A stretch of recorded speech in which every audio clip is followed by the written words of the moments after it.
Josa dan Herianto belakangan diketahui kakak beradik ini ditangkap polisi dari Polsek Ilir Timur 2 Palembang saat membawa sabu-sabu di Jalan Segara 9 Ilir.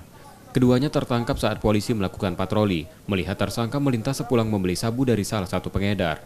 Polisi yang curiga memberhentikan sepeda motor mereka, lalu menggeledah dan menemukan satu paket kecil sabu di saku celana salah satu tersangka. Pada polisi, tersangka mengaku sabu yang mereka beli akan dikonsumsi sendiri. Mereka berdua ini kita amankan pada saat opsional bersama dengan Kanit sedang melaksanakan hunting di tempat kerawanan 3C. Ternyata gerak-geri dua beradik ini mencurigakan sehingga kami lakukan penggeledahan terhadap keduanya dan kita temukan satu paket kecil narkoba yang diduga jenis sabu-sabu. Kedua tersangka saat ini ditahan di tahanan Polsek Ilir Timur 2 Palembang untuk proses hukumnya. Rizky Oktora, Muklas Diferensial, Kompas TV, Palembang.